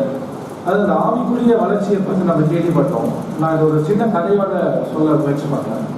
அதை நான் ஒரு கதை கேள்விப்பட்டேன். எப்படின்னா, ஒரு பணக்கார பெண் வந்து ஒரு ரொம்ப காஸ்ட்லியான கார் வாங்கினாராம். அந்த ஒரு மெர்சிடிஸ் அந்த மாதிரி ரொம்ப காஸ்ட்லியான கார், விலை உயர்ந்த கார் வாங்கினாராம். அந்த காரை வாங்கிட்டு அவங்க வந்து இப்போ டிரைவர்லாம் யாரெல்லாம் டிரைவராக வரீங்களோ வாங்கப்பா அப்படின்னு கூப்பிட்டு ஒரு அட்வர்டைஸ்மெண்ட் மாதிரி போட்டாங்க. அப்போ ஒரு 3 டிரைவர் வந்தாங்கன்னு வச்சுக்கோங்க. அதில் ஒரு டிரைவர் வந்து உன் எக்ஸ்பீரியன்ஸ் என்ன அப்படின்னா, நான் ஒரு 2 வருஷமா கார் ஓட்டுறேன் அப்படின்னா, சரி இந்த காரை கொண்டு போய் நீ ஒரு மலை உச்சியில் நிறுத்தணும், எவ்வளோ கிட்ட போய் இவ்வளோ நிறுத்த முடியும், அந்த கார் உழவே கூடாது, அழகாக உச்சியில் போய் நிறுத்தணும், எவ்வளோ கிட்ட நிறுத்துவேன் அப்படின்னா, நான் வந்து இது ஒரு மலை உச்சிக்கு வித்தியாசமே இருக்காதுங்க, அப்படியே கார்லேருந்து நீங்கள் இறங்கி பார்த்தா அப்படியே கார் மலை உச்சியும் அப்படியே பக்கத்தில் நிற்கும், அப்படி நிறுத்துவேன், டிஸ்டன்ஸே இருக்காது. உனக்கு எவ்வளோ எக்ஸ்பீரியன்ஸ்? 2 வருஷம் எக்ஸ்பீரியன்ஸ். 2 வருஷத்துல நான் நிறைய புது டெக்னிக்கலாக கார் ஓட்டுவேன். சரி, இப்போ அடுத்த ஆள் 5 வருஷம் எக்ஸ்பீரியன்ஸ். நீ என்னப்பா செய்வேன்? நான் ஒரு 2 அடிக்கு தள்ளி எடுத்து வந்தேன், 2 அடிக்கு மேலே கிட்ட நான் போக மாட்டேன், ஏப்பா அப்படின்னு. இன்னொருத்த 2 வருஷம் பார்த்து சொல்லிச்சாங்க, கிடையாது 2 வருஷம் நானே கிட்ட போவேன், நீ 5 வருஷம் கிட்ட போக மாட்டியா? 5 வருஷம் நான் சொன்னேன், இல்லைங்க இப்படி தாங்க நான் 2 வருஷத்துல நானும் கிட்ட போறேன்னு போயிட்டு ஒரு காரை நிறுத்திட்டு நான் இறங்கிட்டேன். அப்புறம் அந்த கார் கீழே விழுந்துச்சு, உடனே அதால தாங்க வேலை போச்சு. அப்படியே நான் கற்றுக்க பாடம் என்னன்னா, என் தலைமையை சாப்பிடக்கூடாது, நான் என்னதான் தரசாலியாக இருந்தாலும் ஒரு 2 அடியாக தள்ளி எடுக்கணும் அப்படின்றத நான் கற்றுந்தேன் அப்படின்னா. உடனே இன்னொருத்த வந்தாங்க, சரி ஓகே நெக்ஸ்ட் ஒரு 10 வருஷம் எக்ஸ்பீரியன்ஸ், நீ என்னப்பா நீ எப்படி நிறுத்துவேன்? இவ்வளோ காஸ்ட்லியான கார் இதை நான் ஏன் மலை உச்சி கிட்ட கொண்டு போகணும்? கிட்ட கூட போக மாட்டேங்க, முன்னாடியே தெருவிலேயே எங்கேயாவது சேஃபாக நிறுத்திடுவேன், அந்த உச்சி கிட்ட கூட நான் கொண்டு போக மாட்டேன் அப்படின்னா. அப்போ வந்து நம்ம சொன்னாங்களா, உடனே வேலையா இருந்தாங்க. ஆனால் மற்றவங்களாம் இவங்க பார்த்து சிரிச்சிருப்பாங்க. அந்த 5 வருஷமும் இவங்க பார்த்து சிரிச்சிருப்பான், 2 வருஷம் எக்ஸ்பீரியன்ஸ் ஆகும் இவங்க பார்த்து சிரிச்சிருக்கோம். ஏங்க இவ்வளோ எக்ஸ்பீரியன்ஸ் இல்லை, உன்னால வந்து கிட்ட கூட போகக்கூடாது, அட்லீஸ்ட் இவ்வளோ மாதிரி ஒரு 2 அடியாக தள்ளி எடுத்துனால கிட்ட கூட போக மாட்டேன் அப்படின்னு ஏன் நீ சொல்ற? அப்போ பதில் என்ன வந்துருக்குன்னா, நான் இந்த காரை அவ்வளோவா வேல்யூ பண்ணுறேன், இந்த காரோட மதிப்பு நான் தெரிஞ்சுட்டு இருக்கேன், என்னோட இந்த 10 வருஷம் எக்ஸ்பீரியன்ஸை நான் கற்றுக்கிறது என்னன்னா, என் திறமையை சார்ந்து நான் இருக்கக்கூடாது, அதோட மதிப்பை தெரிஞ்சு நான் வாழணும் அப்படின்னு நான் கற்றுனேன், அந்த மதிப்பை தெரிந்த ஒரு டிரைவராக நான் இருக்கணும், அதெல்லாம் நான் என்னோட எக்ஸ்பீரியன்ஸை கற்றுனேன் அப்படின்னா. அப்போ ஆவிக்குரிய வாழ்க்கையில வளர்ச்சி இப்படிதான். நான் முதல்ல கிறிஸ்துவத்தில் இருக்கும்போது இந்த மாதிரி வார்த்தையெல்லாம் கேட்டதே இல்லை. ஜாக்டோ மெசேஜ்லாம் கேட்கும்போது இப்படிதான் வாழணும், இப்படி நிற்கணும் அப்படின்லாம் ஒரு முடிவு எடுக்கும். உடனே ஒரு 2 நாள் தான் முடியும், 3ஆம் நாளே இறங்கிட்டு வராங்க. அதுக்கப்புறம் வீட்டுட்டு மறுபடியும் மனம் திரும்பி தேவனே மறுபடியும் நான் வாக்கியா நிற்கணும் அப்படின்ட்டு. அப்போ இந்த எக்ஸ்பீரியன்ஸ் நான் கற்றுனதுக்குலாம் என் பலத்து மேலே நான் சார்ந்திருந்தேன்னா நான் கீழே விழாம தான் இருப்பேன். அதே நான் வந்து தேவன் என்னுள்ள Christ in you is the hope of glory, இயேசு உள்ள இருக்கிறது தான் உன்னோட கிறிஸ்துவ வாழ்க்கையே அடித்தளமா இருக்கு. அதுதான் உன்னோட மகிமைக்கே, உனக்கு கிடைக்க போற அந்த ஃபியூச்சர் மகிமைக்கே அது ஒன்றுதான் காரணமா இருக்கும். அதுதான் உன்னோட ஹோப். எனக்குள்ள இயேசு தான் என்னோட ஹோப்பா இருந்தா நான் அந்த 10 வருஷம் எக்ஸ்பீரியன்ஸ் தேவன் மாதிரி அந்த காரை வேல்யூ பண்ணுவேன். எனக்குள்ள இயேசுவை வேல்யூ பண்ணுவேன். அப்ப தேவனே நான் இந்த மாதிரி சோதனையில போகும்போது உண்மை வேல்யூ பண்றவனா இருக்கணும். நீங்க கிருபைக்காக என் பலத்தை சார்ந்து நான் நிக்கிறவனா இருக்கக்கூடாது. என் பலத்தை சார்ந்தவனா அந்த காரை கொண்டு போய் கிட்ட நிறுத்துறவனா இருக்கக்கூடாது. உண்மை சார்ந்து இருக்கணும் அப்படின்ட்டு. இன்னைக்கு பிரின்சிபல் சொன்ன மாதிரி தான் அந்த ஸ்கிரிப்சர் தான் எனக்கு ஞாபகம் வந்தது. ஜேம்ஸ் 1 யாக்கோபு 1 அதாவது 1:4 என்ன இருக்குன்னா அந்த testing 1:3 the testing of your faith produces endurance. நான் சோதிக்கப்படும் போது அந்த சூழ்நிலையில் இருக்கும்போது அது என் உள்ளே அந்த சகிப்புத்தன்மை அந்த பலத்தை ப்ரொடியூஸ் பண்ணும். என் பலத்தோட டெஸ்ட் கிடையாது. அந்த பணக்கார பெண் வைக்கிற டெஸ்ட் மாதிரி அந்த பணக்கார பெண் வைக்கிற டெஸ்ட் என்ன, யாரும் ரொம்ப டாக்டிக்கல் டிரைவர், யாரும் ரொம்ப டெக்னிக்கல் டிரைவர் டெஸ்ட் கிடையாது. யாரும் இந்த காரை இவ்வளவு காஸ்ட்லியான காரை அதை மதிப்பை தெரிஞ்சிருக்காங்க அப்படின்ற டெஸ்ட் தான் அது. ஆனா இவங்களாம் தன்னோட 2 பேரும் தன்னோட பலத்தை முயற்சி பண்ணி தோத்துட்டாங்க. யாருக்கு அந்த மதிப்பு தெரிஞ்சதோ அவங்க தான் ஜெயிச்சாங்க. அப்ப நான் எப்ப இந்த மதிப்போட இருக்கணும், அப்ப எனக்குள்ள அந்த சகிப்புத்தன்மை, அந்த என்டியூரன்ஸ், அந்த பலம் உருவாகும். நான் எவ்வளவு தேவனை மதிக்கிறனோ சோதனையில, எவ்வளவு தேவனை சார்ந்திருக்கணும், அப்பதான் எனக்குள்ள தேவனை சார்ந்திருக்கிற அந்த பலம் எனக்குள்ள அதிகமாகும். நான் எப்பெல்லாம் என்ன சார்ந்து போறோம் அப்பதான் நான் வீழ்ச்சி அடையவனா தான் இருக்கேன். இந்த பிரதர் அவரோட அலுவலகத்திலேருந்து ஒரு விஷயத்தை பகிர்ந்தாரு. என் அலுவலகத்துல நடந்த ஒரு விஷயம், நான் ஃபெய்த்துக்குள்ள வந்த சமயம், அது கிறிஸ்துவனா மாறின சமயத்துல நடந்த ஒரு விஷயம். எனக்கு உடனே வந்து ஒரு மேனேஜர் புது ப்ராஜெக்ட் என்ன போட்டாங்க. நான் இதுக்கு முன்னாடி இந்த ப்ராஜெக்ட் நல்லா வேலை செஞ்சேன் அப்படின்ற நம்பிக்கையில புதுசாக ஒரு ப்ராஜெக்ட்ல போட்டாங்க. அந்த ப்ராஜெக்ட்ல வந்து எனக்கு மேலே இருந்த மேனேஜர், எனக்கு மேலே இருந்த ஒரு கிளைண்ட் மேனேஜர் வந்து ரொம்ப மோசமான மேனேஜர் அப்படின்னு சொன்னாங்க. அவர் ரொம்ப கண்குத்தியா அவரை பார்த்துட்டே இருப்பாருப்பா. இதுக்கு முன்னாடி இருந்தவங்க எல்லாருக்குமே ஏதாவது ஒரு கணக்கடை பிடிச்சி அவங்களாம் பெரிய தள்ளிட்டாரு, உடனே பார்த்துட்டே இருப்பாரு, ரொம்ப ஜாக்கிரதையா இருக்கணும் அப்படின்னு எல்லாருமே அட்வைஸ் பண்ண ஆரம்பிச்சிட்டாங்க. எனக்கு ஐயோ இவராக மேனேஜர் நீ காலி அப்படின்ற மாதிரி எல்லாரும் பயப்பட ஆரம்பிச்சிட்டாங்க. அது கேட்ட நானும் ஐயோ இவ்வளோ கஷ்டமான மேனேஜர் என்னையா வந்தாரு, நான் எப்படி சமாளிக்க போறேன், நான் வேற கொஞ்சம் அலட்சியமா வேலை செய்வேனே, இது மாதிரி அலட்சியமா இருந்தா அலட்சியத்தை அவர் பார்த்துட்டாங்க என்ன செய்யுது, இவர் பார்த்துட்டே இருப்பாரு அப்படின்னு ஒரு பயம் எனக்கு இருந்துட்டே இருந்தது. அப்போ வந்து அந்த சபைக்கு நான் இருக்கும்போது ஒரு சிஸ்டர் வந்து என்ன கேட்டாங்க, எப்படிப்பா இருக்கும் மேரேஜ் தரலாம் அப்படின்னு. அப்போ வந்து நல்லா இருக்கு அப்படின்னு சொல்லலாம் என் வாயில வச்சுங்க. எப்பவுமே நம்ம யாராவது வந்து நீ எப்படிப்பா இருக்கும் வேலை எப்படி போகுதா, நல்லா போகுதுங்க அப்படின்னு தானே சொல்லுவோம். அப்படிதான் சொல்ல நானும் சோதிக்கப்பட்டேன். நான் நல்லா இருக்குங்க அப்படிதான் சொல்லணும். ஆனா உள்ளுக்குள்ள வந்து எதுக்கு பொய்ய சொல்லணும், உண்மையே சொல்லலாமே, நிறைய கேட்குறீங்க. எனக்கு ஒரு மோசமான மேனேஜர் கிடைச்சிருக்காரு, எனக்கு கண்குத்தியா பார்த்துட்டே இருக்க போறானா, எனக்கு பயமா இருக்கு, என்ன செய்வனே தெரியல அப்படின்னா. உடனே அவங்க என்ன அந்த சிஸ்டர் என்ன சொன்னாங்கன்னா, உனக்கு தேவன் இந்த மாதிரி ஒரு மேனேஜர் அலோவ் பண்ணியிருக்காருன்னா அது கேட்டு கிருபையும் அவரே கொடுப்பாரு, நீ ஏன் பயப்படுற, நீ ஏதோ ஒரு கேர்லெஸ்ஸா இருக்கிற போல இருக்கு, அதனால கூட ஒரு தேவன் இந்த மாதிரி மேனேஜரை கொடுத்துருக்கலாம், நீ எந்த உன்கிட்ட குறைய வந்து நீ முதல்ல தீர்க்க ட்ரை பண்ணு, உன் மேனேஜருக்காக வேலை செய்யாத, எல்லாமே சாரா தேவன் பார்த்துப்பாரு அப்படின்னா. எனக்கு ரொம்ப உணர்ச்சியா இருந்தது. தேவன் ஆமா நீங்க இதை அலோவ் பண்ணிருக்கீங்க, இவ்வளவு வருஷம் என்கிட்ட இந்த மேனேஜர்லாம் யாருமே இப்படி கண்குத்தியா பார்க்கல, இப்படி பார்க்கப்பட்ட ஒரு மேனேஜர் நீங்க எனக்கு கொடுத்துருக்கீங்கன்னா அதுக்கேற்ற கிருபையை நீங்க கொடுப்பீங்க. அப்ப எதுக்கு நான் உட்காந்து வந்து இவருக்கு நான் இப்படி வேலை செய்வேன் தெரிஞ்சு அவர் பார்த்துட்டே இருக்க போறாரு, ஐயோ நம்ம கரெக்டா நேரத்துக்கு போறமே, கரெக்டா முடிக்கிறேனே, அவருக்கு பயந்து நீ எல்லாம் செய்ய தேவை, உனக்கு பயந்து நான் வேலை செய்யல, என்ன நடக்கிறதோ பார்க்கலாம் அப்படின்ட்டு ஒரு வருடம் அவருக்கே அந்த ப்ராஜெக்ட் முடிஞ்சிச்சு. நான் கொஞ்சம் கூட அவருக்காக நான் எதுவுமே செய்யலை. அந்த ஒரு வருடம் முடியும் போது அவர் போய் எனக்கு ரிப்போர்ட் தராரு, இவனை மாதிரி ஒரு வேலைக்காரன் தான் எனக்கு தேவை, இவனை மாதிரி தான் எனக்கு வந்து எனக்கு ரிப்போர்ட் இவனை மாதிரி தான் இருக்கணும் அப்படிங்கிறது. நான் அதுக்கப்புறம் அடுத்த ப்ராஜெக்ட் அது எனக்கே தெரியாது. நான் அடுத்த ப்ராஜெக்ட் கேட்கும்போது நான் சொன்னேன் இதே மாதிரி ஒரு ப்ராஜெக்ட் தான் கொடுங்க, இவர் ரொம்ப ஈஸியா இருக்கு வேலை செய்யறது அப்படின்னு. அவர் சொன்னேன் இப்படி ஈஸியா, இவரே உனக்கு ஈஸியா நீ யாருக்கு வேணா வேலை செய்வப்பா அப்படின்னாரு. நான் வந்து அவர் சொன்ன அவர் அப்படி ஒன்றை பார்த்து போயிட்டு என்னப்பா செஞ்சேன் அப்படின்னாரு. நான் ஒண்ணுமே அவருக்காக செய்யல, அதுதான் உண்மை, அவரை நான் மதிக்கவே இல்லை, அதை மதிக்கிறனா அவருக்கு பார்க்கறாருக்காக நான் எதுவுமே செய்யல, அதுதான் உண்மை அப்படின்னு. அது வந்து அவன் மேனேஜருக்கு புரியல, நீ ஏதோ சொல்ற என்ன புரியல, எப்படிதான் ஜெயிச்சனே எனக்கு புரியல அப்படின்ட்டு. ஆனா எனக்கு தெரியும், தேவனுக்கு தெரியும் நான் எப்படி ஜெயிச்சேன். ஆனால் தேவனே நம்ம சார்ந்து இருக்கும்போது நம்ம எதுக்குமே பயப்பட தேவையில்லை. அந்த பிரதர் ஆரம்பிக்கும் கதையை சொன்னார், குழந்தைய வந்து ரோடை கிராஸ் பண்ணும்போது நம்ம கையை பிடிச்சிட்டு போவோம். அதே மாதிரி வளர்ந்த குழந்தைய நம்ம கையை பிடிச்சிட்டு போகிறது இல்லை. ஏன்னா வளர்ந்த குழந்தைக்கு அதோட மதிப்பு தெரியும். ஐயோ எந்த ஒரு வண்டி வேகமாக வருதுன்னா நான் வந்து முன்னாடி குடுகுடு ஓட்டுனா நான் இடிச்சிடுவேன், அந்த வண்டியோட வேகமாக என்னால் ஓட முடியாது அப்படின்ட்டு. அதோட வேல்யூ மதிப்பை தெரிந்ததுனால அந்த பிள்ளை நின்று பொறுமையாக எல்லா வண்டியும் போனதுக்கு அப்புறம் போகும். அதே போல நானும் இந்த சுவிசேஷத்தை, இந்த தேவனுக்கு கொடுத்த ரட்சிப்பை மதித்து அதோட வேல்யூவை தெரிந்து அவரையே சார்ந்து கொள்ளணும்னா நானும் ஒரு மெச்சூரிட்டியை நோக்கி வளர்ப்பேன் அப்படின்னு என் நம்பிக்கை தெரிவிக்கிறேன்.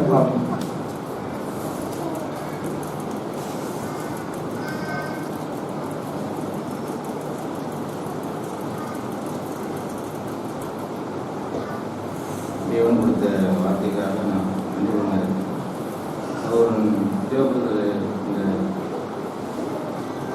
2:22 அவர் பாவம் செய்யவில்லை, அவருடைய வாழ்விலே வஞ்சனை காணப்படவில்லை, அவர் வையப்படும் போது பதில் வையாமலும் பாடுபடும் போது பயமுறுத்தாமலும் நீதியாக தீர்ப்பு செய்கிறவர்களுக்கு தம்மை கொடுத்திருக்கிறார். நாம் அனைத்து வார்த்தைகளை கேட்டோம். நம்முடைய நிலைமை நான் எப்படி இருக்கிறேன், இந்த வார்த்தை கேட்டு நான் கீழ்படுகிறேன், எவ்வளோ உணர்வடைந்திருக்கிறேன், எவ்வளோ வார்த்தை கேட்கிற சகோதரர்கள் சொல்கிறார்கள், நான் அப்படியே கீழ்படுகிறேன். இந்த வாழ்க்கையில் என்னென்ன நடந்திருக்குது, நான் அதை பின்பற்றதான் இருக்கேன்னா. இயேசு கிறிஸ்து அப்படிதான் வாழ்ந்தேன். வையப்படும் போது பதில் வையாமலும் பாடுபடும் போது பயமுறுத்தாமலும் நீதியாய் நியாயம் செய்வதற்கு தம்மை கொடுத்தார். இயேசு கிறிஸ்து வந்து எல்லாரையுமே ஒரே மாதிரி தான் பார்க்கிறார். அவர் யாரெல்லாம் வந்து நீங்க நல்லவங்க நீ கெட்டவங்கலாம் நான் சொல்ல வரல, அவருக்கு கீழ்ப்படிவுக்கு மாதிரி தான் பார்க்கிறார். எவ்வளவு மனுஷங்களை நாம் பார்க்கிறோம். நம்முடைய ஒரு வாரம் இந்த ஞாயிற்றுக்கிழமை வந்து திங்கட்கிழமை செவ்வாய்க்கிழமை லாஸ்ட்டு சனிக்கிழமை இரவு தான் நம்ம வந்து ஞாயிற்றுக்கிழமை வரப்போது நம்ம யோசிக்கிறோம். ஆனாலும் அந்த இடைப்பட்ட காலத்தில் நாம் வந்து நம்முடைய வாழ்க்கை எப்படி இருக்கிறது, வார்த்தையில கேட்கிறோம், நாம் கீழ்படுகிறோமா, உலக மனுஷத்தை எவ்வளோ பேர்கிட்ட பழகிறோம். உங்களுக்கெல்லாம் அந்த நேரங்கள், அதாவது இடைப்படுகிறது, உலக மனுஷோட இடைப்படுகிறது, கிறிஸ்துக்களாக நடத்தப்படுறோட இடைப்படுகிறது, உங்களுக்கு எப்படி இருக்குது? நான் எப்பெல்லாம் வந்து என்னை நானே நான் வெறுத்து அவருடைய வார்த்தையை நான் மதித்து நடக்கும்போது எனக்கு எதுவுமே தெரிய தேவையில்லை. அவருக்கு மட்டும் நான் கீழ்படிஞ்சேன்னாக்கா எனக்கு அவர் ஞானத்தை தருவார். இந்த நீதிமொழிகளில் 1:7 சொல்லப்பட்டது ஞானத்தின் ஆரம்பம்னு சொல்லிட்டு. அவருக்கு நாம் எப்படி என்னுடைய ஜீவத்தை நான் கொடுக்குறேன், நான் அவரை மதிக்கிறேன். நான் மனுஷர்களை மதிக்கிறது, மனிதரிடத்தில் நான் எப்படி இருந்தாலும் அவரிடத்தில் நான் நல்ல மனுஷன் காமிச்ச முடியும். தேவனிடத்தில் நான் இருக்கும்போது நான் எப்படி இருக்கிறேன், தேவன் என்னை பார்க்கிறார் என்ற ஒன்று அவருடைய கண்கள் பூமியும் உலாவுது. இயேசு கிறிஸ்து எனக்கு அநேக வார்த்தைகளை நான் கேட்கும்போது அப்படிதான் நான் யோசிக்கிறேன். அவருடைய கண்கள் பூமியும் உலாவுது. நான் என்ன உணர்வடைகிறேன்னா, அவரை போல நான் வாழணும், அவர் என்ன செஞ்சாரோ அதே நான் செய்யணும். தன்னை வெறுத்தார். அதே நாளாகமம் 16:9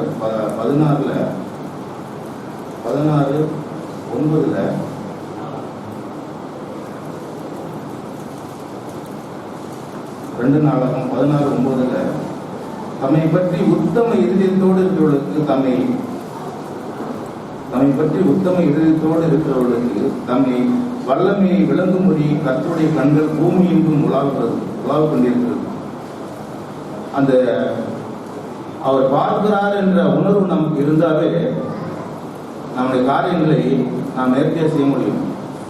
அவர் நம்மளை பார்க்கல, நாம் எப்படியாவது நடக்கணும் அப்படின்னு நம்ம என்னை நான் வந்து அப்படி சிந்தித்து கொண்டிருந்தேனாக்கா அவங்களிடத்துல தேவன் எதுவுமே பேச மாட்டார்.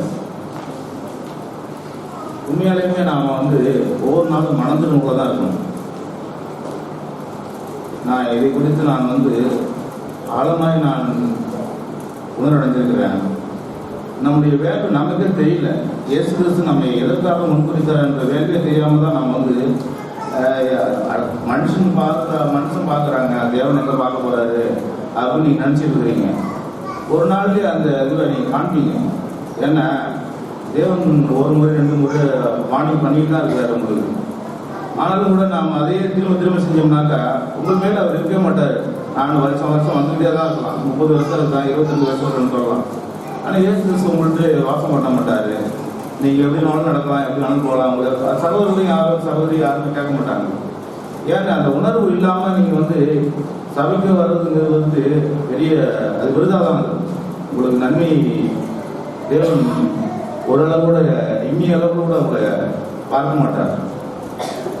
அப்படிதான் நம்முடைய வேலை என்ன, தேவன் நம்மளை எதிரில் இருந்து தூக்கி எடுத்தார். நம்ம அப்படியே இருக்கிறோமா, நம்மளை கழுவி சுத்தி எரிச்சிருக்கிறார். அந்த உணர்வு இல்லாமல் நாம் வந்து வாழ்ந்து தான் இருக்கோம். நான் பார்க்கிறவங்களுக்கு மதிப்பு மரியாதையாக தான் இருக்கும். ஆனால் தேவன் உள்ளத்திலே இருக்க மாட்டார், அவர் தூரத்திலே இருப்பார். நான் உன்னை பார்க்கலையா, கர்த்தாவே நான் உனக்கு அதை செஞ்சேன் அப்படின்னு சொன்னாலும் கூட நானும் அறியலப்பா, என்கிட்ட இல்லை நீ அப்படின்னு சொல்லுவார். நான் எதை நான் சீரியஸாக எடுத்துக்கணும், வார்த்தைகளை கேட்கும்போது நான் ரொம்பவும் ஆழமாய் மனதில் தான் இருக்கணும், சீரியஸாக எடுத்துக்கணும். ஐயோ எனக்கு ஒன்றும் இல்லை. ஒரு ஆற்றுல வெள்ளம் வரும்போது நீங்கள் பார்த்துருக்க மாட்டீங்க. அந்த வெள்ளம் வரதுக்கு முன்னாடி நம்ம எல்லாத்தையுமே நம்ம வந்து அதை சரி பண்ணணும். கிராமத்தில் இருந்தவங்களும் தெரியும். இல்லைன்னா அந்த ஊரே அடிச்சுட்டு போயிடும். அங்கே உள்ள ஆடு மாடுகள் மனிதர்களோட அடிச்சுட்டு போயிடும். அதுக்கு முன்னாடியே நாம் வந்து அதை சரி பண்ணலனாக்கா ஒன்றுமே இல்லாத போயிடும். நான் முன்னாடியே நாம் சரி பண்ணுறது நிறைய காரியங்கள் இருக்குது. நான் உணர்வடையணும். வார்த்தைகளை கேட்கும்போது அப்படிதான் நான் வந்ததே நான் 11 மணிக்கு தான். ஆனாலும் என்னோட தேவன் அதிகமாக ஒவ்வொரு தடவை இந்த பேசும்போது என்ன அறியாமலே தேவன் எனக்கு உணர்த்துவார், இதெல்லாம் செய்யணும் போகணும். அப்படிதான் நான் வாழ விரும்புகிறேன். அனைவருக்கு நம்ம மரியாதையாக இருக்கணும், அப்படி இருக்கணும் நான் யோசிக்காதீங்க. தேவன் உங்களை உயர்த்துவதற்கு அவர் ரெடியாக தான் இருக்கிறார். நீங்கள் உங்களுடைய எதிர்த்து திருப்பாமல் இருந்தீங்கன்னாக்கா அப்படி தான் வச்சிருப்பார். சபையில் வந்து போகலாம், நீங்கள் அப்படி தான் இருப்பீங்க.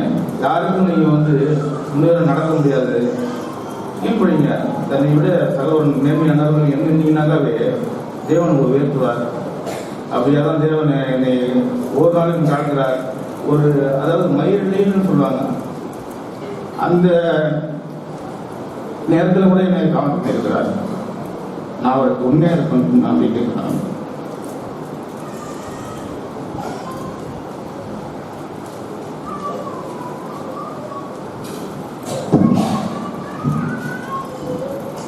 தேவன் பேசுகிற வார்த்தைக்காக தேவன் நன்றி சொல்கிறார். இன்னைக்காக தேவன் சோதனையை சிச்சையும் பற்றி நம்மகிட்ட பல கோணங்களில் பேசியிருக்கிறார். எனக்கு இந்த நேரத்தில் தேவன் எனக்கு குணத்தில் அதை நம்ம ஷேர் பண்ண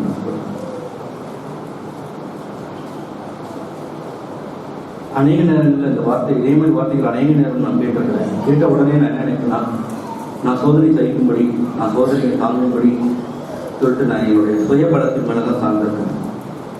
சுயபலத்தின் மேலே சார்ந்து இந்த ஞாயிற்றுக்கிழமை முழுமையாக கூட போகாது. அந்த சாயந்தரமே நான் தோற்று போன நிலைப்பார். ஆனால் நான் தேவனை சார்ந்திருக்கும் பொழுது நிச்சயமாக அதை ஜெயமடைவேன். ஆனால் எதுக்காக தேவன் நம்மளை சிச்சிக்கிறாரு, சோதிக்கிறாரு அப்படிங்கிறது தேவன் எனக்கு வெளிப்படுத்தினா, நம்ம தடுப்பூசி போடுவோம் பார்த்துருப்பீங்க. எப்படி நாம கிறிஸ்தவ வாழ்க்கையில் வந்தோடனே சோதனையோட சிச்சையும் வரும்போது நம்மளால தாங்க முடியல, நம்ம அதில் ஸ்கிப்பாக தான் பார்க்குறோம். அந்த பரீட்சையே இல்லாமல் நம்ம போக முடியுமா, ஒரு பொருந்தியல் வரும், பரீட்சைக்கு இல்லாதவர்கள் அப்படின்னு. அதே மாதிரி எனக்கு சோதனையே வரக்கூடாதுன்னு நினைக்கிறோம். நான் யோசிச்சு பாருங்க, சிறு குழந்தைங்க, பிறக்கிற குழந்தைங்கள்லேருந்து கிட்டத்தட்ட 5 வயசு வரைக்கும் தடுப்பூசி போடுவோம். அந்த தடுப்பூசி எந்த பிள்ளைகளுக்காக பிடிக்குமா? பிள்ளைகளுக்கு மட்டும் இல்லை, பெற்ற தாய் தகப்பனுக்கே அந்த தடுப்பூசி டைம் வரும்போது கஷ்டமாக தான் இருக்கும். இன்னைக்கு காலையில் நாங்கள் யதார்த்தமாக பேசிட்டு இருந்தது தான் அந்த தடுப்பூசியை பற்றி. அந்த தடுப்பூசிங்கிறது ஒரு நோயினுடைய நீங்கள் பார்த்தீங்கன்னா நமக்கு வந்து காலராவோ அல்லது மலேரியாவோ ஏதோ ஒரு நோய் வருது அப்படின்னா அதுக்கு முன்னாடி அந்த நோயை ஒரு கம்மியான ஒரு அளவில் நம்மளுடைய உடம்புல செலுத்துவாங்க. செலுத்தும் போது என்ன செய்யும்னா நம்மளுடைய அணுக்கள் எல்லாமே அதை எதிர்க்கிறதுக்கு ஆயத்தமாகி கம்மியான அளவு வரும்போது செலுத்துவோம். எதுக்காக அந்த நோயை நமக்கு செலுத்துறாங்க அப்படின்னா பின்னாடி காலராங்கிற நோயோடு யானைக்காலங்கிற நோய் வரும் பொழுது அது ரெடியாக தயாராக இருக்கணும். அதே மாதிரி தேவனுடைய சிக்ஷைக்கெல்லாம் வழி நடத்துறாரு அப்படின்னா எதுக்குன்னா 2 பேரும்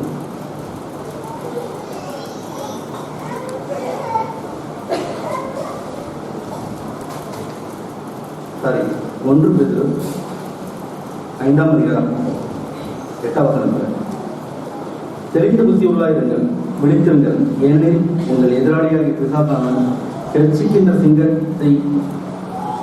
சிங்கம் போல் எவனை விழுங்கலாம் என்று வகையை சுத்தி இருக்கிறான். விசுவாசத்தில் உறுதியாக இருந்து அவனுக்கு எதிர்த்து நின்றுங்கள். உலகத்தில் உள்ள உங்கள் சகோதரத்திலே இப்படிப்பட்ட பாடுகள் நிறைவேறுகிறது என்று அறிந்திருக்கிறீர்கள். ஸோ எனக்கு வரப்போற நாட்கள்ல பிசாசனுடைய சோதனைகள் இருக்கும். இந்த உலகத்தில் நான் கடைசி சாகுற வரைக்கும் நீங்க பார்த்தீங்கன்னா தெரியும், கவர்மெண்ட் வந்து யானைக்கால் நோய் வர்றதுக்கு முன்னாடியே நமக்கு மாத்திரை கொடுப்பாங்க, அல்லது தடுப்பூசி மாதிரி தான். ஸோ நான் பாவியாய் ஜீவித்த என்று சொல்லுங்கள்.